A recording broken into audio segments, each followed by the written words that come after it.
Max Weber adalah seorang sosiolog, ekonom, dan pemikir hukum asal Jerman yang dikenal luas karena kontribusinya dalam memahami hubungan antara hukum, ekonomi, dan kekuasaan dalam masyarakat modern. Latar belakang intelektual Weber sangat dipengaruhi oleh dinamika perubahan sosial di Eropa abad ke-19, terutama modernisasi, rasionalisasi, dan birokratisasi dalam struktur negara dan masyarakat. Ia mengembangkan teori-teori besar yang menjembatani disiplin hukum dengan ilmu sosial, dan menjadi salah satu tokoh penting dalam sosiologi hukum. Pandangan Weber tentang hukum berakar pada konsep rasionalitas. Ia membedakan antara hukum tradisional, hukum karismatik, dan hukum rasional legal.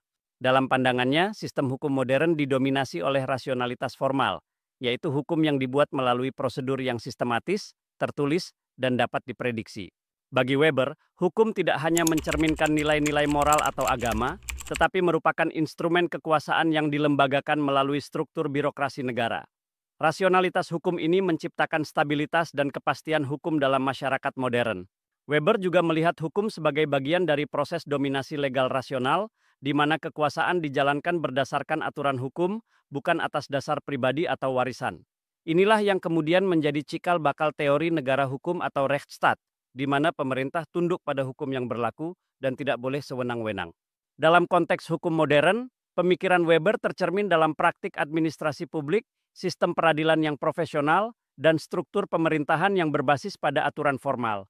Pemikirannya juga relevan dalam membedakan antara legalitas dan legitimasi kekuasaan, serta memahami dinamika antara hukum, politik, dan ekonomi dalam kebijakan publik.